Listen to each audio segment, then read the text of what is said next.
అప్పుల బాధలు వెంటాడుతున్నాయా? అయితే 6 జేవిఆర్ వారి జాతిరత్నాలు ధరించండి. హలో అండి, అందరికీ నమస్కారం. నేను మీ కట్టా కార్తీక్. రాని పనులు రానట్టుండాలి, తెలియని విషయాలు తెలియనట్టుండాలి. కానీ తెలియని విషయాల్లో ఏలు పెట్టి ఇరక్కపోవటం అంటే ఏంటో నిన్న అనిల్ కుమార్ యాదవ్ ప్రెస్ మీట్ చూస్తే అర్థమవుతుంది. మాజీ మంత్రి వైసీపీ కీలకమైన నాయకుడు అనిల్ కుమార్ యాదవ్ ప్రెస్ మీట్ పెట్టారు.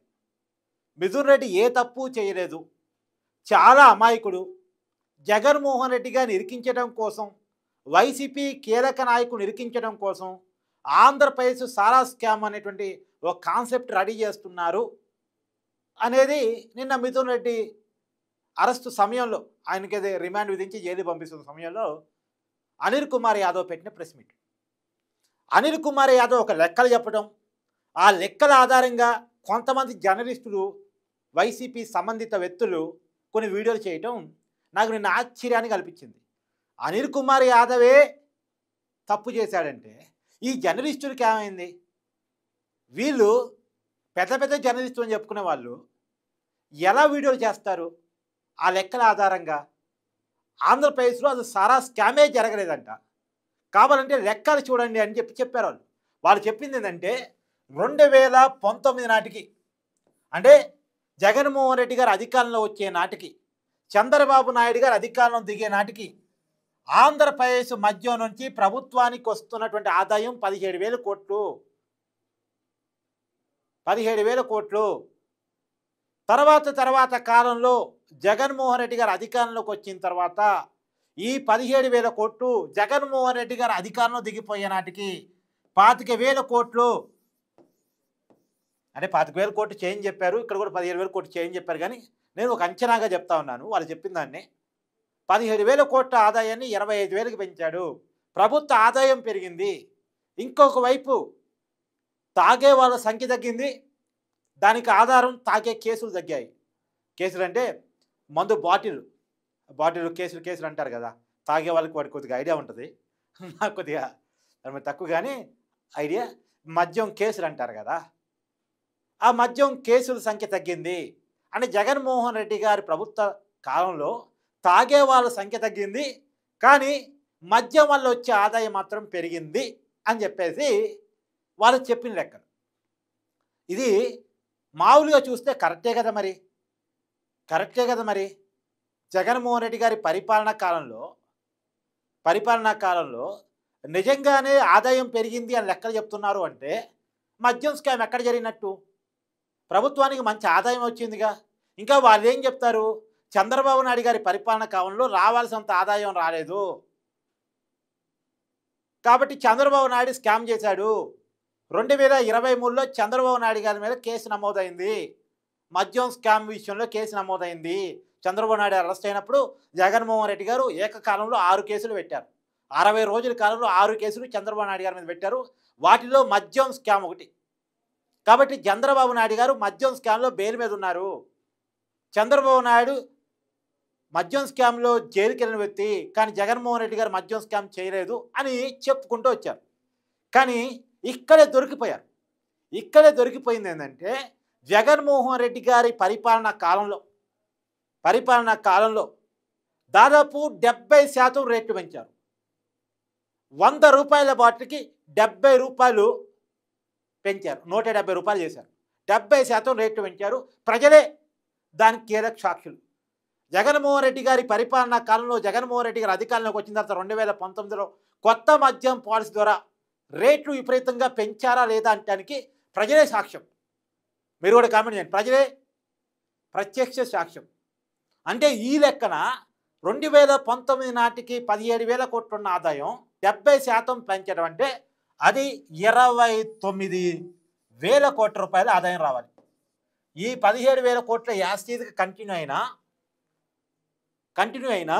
70% పెంచారు అంటే 29,000 కోట్ల ఆదాయం రావాలి. కానీ 25,000 కోట్ల ఆదాయం ఎందుకు వచ్చింది జగన్మోహన్ రెడ్డి గారు దిగిపోయే నాటికి? నేను చివరి సంవత్సరాలు చూస్తున్నా. చంద్రబాబు నాయుడు గారు దిగిపోయే చివరి సంవత్సరం అంటే 2018-19, తర్వాత జగన్మోహన్ రెడ్డి గారు దిగిపోయే చివరి సంవత్సరం 2024-23 చివరి సంవత్సరం చూస్తున్నాం. చివరి సంవత్సరాలు చూసినప్పుడు మనకి అర్థమయ్యే క్లియర్ కట్ విషయం ఏంటంటే జగన్మోహన్ రెడ్డి గారు 29,000 కోట్ల రూపాయల ఆదాయం సంపాదించాల్సింది 25,000 కోట్ల రూపాయల ఆదాయం మాత్రం ఎందుకు సంపాదించాడు మద్యం ద్వారా? అంటే ఈ మిగిలిపోయినటువంటి 4,000 కోట్లు, 4,000 కోట్లు కాదులే కానీ 3,500 కోట్ల రూపాయలు స్కామ్ని ఇప్పుడు ఆంధ్రప్రదేశ్ ప్రభుత్వం నియమించినటువంటి సీట్ తేల్చింది. ఇదే కదా క్లియర్గా స్కామ్ అని చెప్పేది. స్కామ్ అని చెప్తుంది ఇదే కదా. 3,500 కోట్ల రూపాయల స్కామ్ అని చెప్తుంది ఇదే కదా. ఇప్పుడు నేను మద్యం తాగే వాళ్ళ సంఖ్య జగన్మోహన్ రెడ్డి గారి పరిపాలన పెరిగింది అని చెప్పట్లేదు, తాగే మందు పెరిగిందని చెప్పట్లేదు.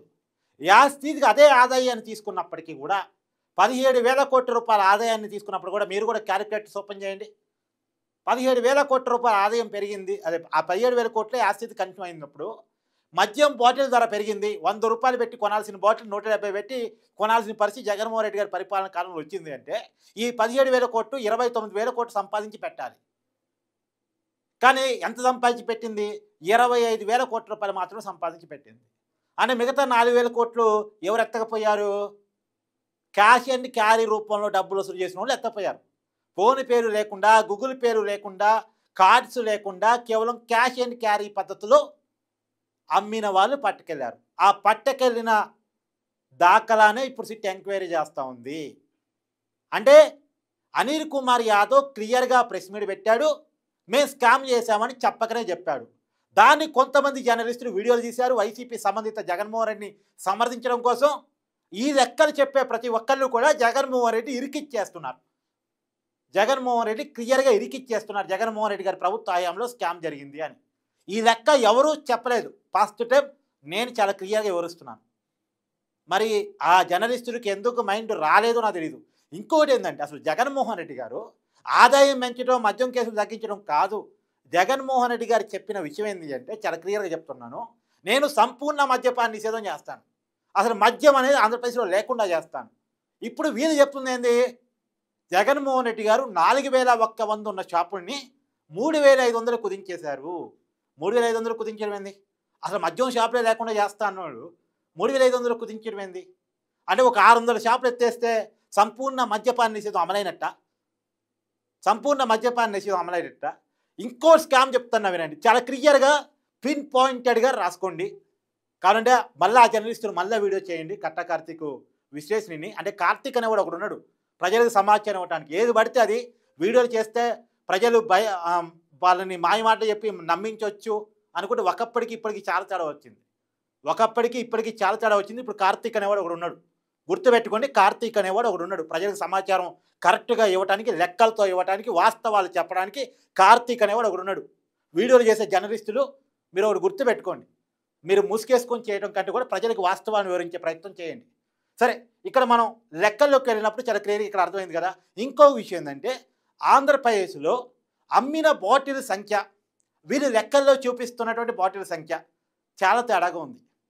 నిజానికి వీళ్ళు మద్యం బాటిల్లో నింపుతారు కదా, ఆ బాటిల్లో ఎవరికి ఆర్డర్ పెడతారు కదా, ఆర్డర్ పెట్టిన బాటిల్స్ అంటే ఆ లెక్కలు తీసినప్పుడు ఎన్ని బాటిల్స్ ఆర్డర్ పెట్టారు, తర్వాత ఎన్ని బాటిల్లో మద్యాన్ని నింపి మద్యం షాపులకు సప్లై చేసి జనానికి అమ్మారు, ఈ లెక్కలు చూసినప్పుడు ఆర్డర్ పెట్టిన బాటిల్స్ చాలా కనపట్లేదు. మరి చాలా తేడా ఉంది. మరి ఆ బాటిల్స్ ఏమైనాయి? ఇప్పుడు ఉదాహరణకి మీకు ఉదాహరణ కోసం చెప్తున్నాను, 100 బాటిల్స్ ఆర్డర్ పెట్టారు, కానీ 70 బాటిల్స్ మద్యాన్ని మాత్రమే అమ్మామని లెక్కల్లో చూపించారు. కానీ ఆర్డర్ మాత్రం 100 బాటిల్ పెట్టారు. మిగతా 30 బాటిల్ ఏమైనట్టు? ఇక్కడ చాలు ఇది కూడా స్కామ్ జరిగింది, మద్యం ఆంధ్రప్రదేశ్ సారా స్కామ్ జరిగింది అని చెప్పడానికి. నేను మద్యం స్కామ్ అంటలేదు, సారా స్కామ్ అని చెప్తున్నాను. ఎందుకంటే దాదాపు 30,000 మందిని చంపిన స్కామ్ ఇది. 80,000 మంది దాదాపుగా కిడ్నీలు, లివర్లు పోవటానికి కారణమైన స్కామ్ ఇది. జగన్మోహన్ రెడ్డి గారి పరిపాలనా కాలంలో 800% కిడ్నీ ఫెయిల్యూర్స్ కనపడుతున్నాయని చెప్పేసి కేంద్ర ప్రభుత్వ వైద్య ఆరోగ్య శాఖ ఇచ్చినటువంటి రిపోర్ట్. కాబట్టి ఆ రిపోర్ట్ ఆధారంగా ఇది అది మద్యం అని నేను చెప్పట్లేదు, స్పిరిట్ పూర్తిగా పోశారు, అది ఒక సారా అని చెప్తున్నాను నేను. సారా ప్రజలను చంపిద్ది, కల్తీ సారా. అలాంటి సారానే ప్రభుత్వం అఫీషియల్గా అమ్మింది కాబట్టే 30,000 మంది చనిపోయారని నేను చెప్తున్నాను. ఆంధ్రప్రదేశ్ సారా స్కాము చాలా క్లియర్ కట్గా ఎవిడెంట్గా మనకు కనపడతా ఉంది. ప్రజలే దానికి సాక్షులు. మద్యం రేట్లు పెరిగింది అంటానికి ప్రజలే సాక్షులు. ప్రభుత్వమే అమ్మిందంటానికి ప్రజలే సాక్షులు, క్యాష్ అండ్ క్యారీ పద్ధతిలో అమ్మిందంటానికి ప్రజలే సాక్షులు, తర్వాత నాణ్యత లేని మద్యాన్ని అమ్మింది అంటానికి ప్రజలే సాక్షులు, జే బ్రాండ్స్ మాత్రమే అవైలబుల్గా ఉన్నాయి అంటానికి ప్రజలే సాక్షులు, క్యాష్ అండ్ క్యారీ రూపంలో జరిగింది, చాలా పెద్ద ఎంఆర్పి రేటుకి సంబంధం లేకుండా అమ్మింది అంటానికి ప్రజలే సాక్షులు. తర్వాత ఈ మాత్రం లెక్కలు చాలా క్లియర్గా చెప్తున్నాయి. 100 బాటిల్ ఆర్డర్ పెట్టి 70 బాటిల్ మద్యాన్ని లెక్కల్లో చూపిస్తున్నారంటే మిగతా 30 బాటిల్ ఏమైపోయినాయి? ఈ లెక్కలు చెప్పరా జర్నలిస్టులు? ఈ లెక్కలు చెప్పరా అనిల్ కుమార్ యాదవ్? అంటే వైసీపీ ఒక లైన్ ఇవ్వటం, ఆ లైన్ ప్రకారం కొంతమంది వీడియోలు చేసి జనాన్ని మాయపుచ్చే ప్రయత్నం చేయటం. జగన్కి ఏ సంబంధం లేదట. సిట్టు ఇరక్కపోయిందంట, మద్యం స్కామ్ను తేల్చలేకపోయిందంట. సజ్జల రామకృష్ణారెడ్డి గారు ప్రెస్ మీట్ పెట్టి చెప్తారు, అనిల్ కుమార్ యాదవ్ ప్రెస్ మీట్ పెట్టి చెప్తారు. ఇంత క్లియర్గా అర్థమవుతుంటే, ప్రజలే సాక్షులుగా కనపడుతూ ఉంటే, నేను అంటాను సగటు వైసీపీ కార్యకర్తలు కూడా ఆలోచించాలి. ఇది మనం రాజకీయాలకు అతీతంగా ఆలోచించాలి. ఎందుకంటే ప్రజల మీద జరిగిన యుద్ధం ఇది. చనిపోయిన వాళ్ళలో వైసీపీ వాళ్ళు ఉండొచ్చు, టీడీపీ వాళ్ళు ఉండొచ్చు, జనసేనలో ఉండొచ్చు, బీజేపీ వాళ్ళు ఉండొచ్చు, కమ్యూనిస్టులు ఉండొచ్చు, ఏ పార్టీకి సంబంధం లేని సామాన్యులు చాలామంది ఉండొచ్చు. మనం అన్ని రాజకీయాలతో చూడకూడదు. నేను ఎందుకు మద్యం స్కామ్ మీద వరుసగా వీడియోలు చేస్తున్నాను, అప్డేట్స్ ఇస్తున్నాను అంటే, రేపొద్దున మళ్ళీ ఏ ప్రభుత్వం కూడా ఇంత పెద్ద తప్పు చేయకూడదు. ఇది దేశంలోనే అతిపెద్ద స్కామ్. ఒక పక్క ప్రాణాలు తీశారు, ఒక పక్క కుటుంబాలను చిత్రం చేశారు, ఒక పక్క కిడ్నీలు రివర్లు పోవడానికి కారణమయ్యారు, కుటుంబాలను ఆర్థికంగా అనారోగ్యంగా చితక పెట్టి రోడ్డు మీద పెట్టేశారు, ఇంకొక పక్క డబ్బులు మాత్రం జేబులో వేసుకున్నారు. ఇలాంటి స్కాము మనం కనుక స్పందించకపోతే, మనం మన రాజకీయ పార్టీ సమర్థించాల్సిందే. మన నాయకుని గుడ్డిగా మన కులం కాబట్టో, మనకి ఇష్టం కాబట్టో, మనకేదో సంక్షేమ పథకం బటన్ నొక్కి ఇచ్చాడు కాబట్టో గుడ్డిగా సమర్థించాలి అనుకుంటే, రేపు రాబోయే కాలంలో బటన్ నొక్కి మనని మాయ చేయడానికి చాలామంది రెడీగా ఉంటారు. మనం బటన్ నొక్కితే లొంగిపోతాం అనుకుంటే, కులం పేరుతో లొంగిపోతాం అనుకుంటే, మనని మాయ చేయడానికి రేపొద్దున ఇంకొక నాయకుడు వస్తాడు, ఇంకొక నాయకుడు వస్తాడు. లేదా ఉన్న నాయకులు అటు తయారవుతారు. కాబట్టి మనం గొర్రెలా మోసపోవద్దు. దయచేసి మనం ఇది రాజకీయాలకు అతీతంగా ఆలోచించాలి. ఎందుకంటే చనిపోయిన వాళ్ళు సగటు వైసీపీ కార్యకర్తలు కూడా ఉంటారు. చిత్రమైన వాటిలో సగటు వైసీపీ కుటుంబాలు కూడా ఉంటాయి. భార్యకి భర్త, తర్వాత తల్లికి కొడుకు, ఇవన్నీ దూరం చేసినటువంటి సంబంధాలు. చాలామంది భార్యలు తాళ్ళు తెంపే, మహిళలు తాళ్ళు తెంపింది స్కామ్ ఇది. ఇదొక నిజానికి మనం కేవలం 200 కోట్ల రూపాయల ఢిల్లీ స్కామ్నే పెద్ద ఎత్తున ప్రచారం చేశాం. ఢిల్లీ ముఖ్యమంత్రి కేజ్రీవాల్ జైలుకి పోయాడు, ఇవాళ ఎమ్మెల్యేగా కూడా ఓడిపోయాడు. గవర్నమెంట్ బాటం పక్కన పెట్టండి. మరి దాని మీద అంత వీడియోలు చేసినప్పుడు, అంత మనం జనాన్ని చైతన్యం చేసినప్పుడు, ఈ దేశాన్నే కుదిపేసేటువంటి ఆంధ్రప్రదేశ్ లిక్కర్ స్కామ్ గురించి మాట్లాడొద్దా? చెప్పొద్దా ప్రజలకి వాస్తవాలు? ప్రజలుగా మనం ఆలోచించొద్దా? కాబట్టి దయచేసి ఇలాంటి వీడియోలను ఎక్కువ మందిలోకి పోవటానికి, వాస్తవమైన లెక్కలను ప్రజల్లోకి వెళ్ళటానికి సహకరించండి. Thank you.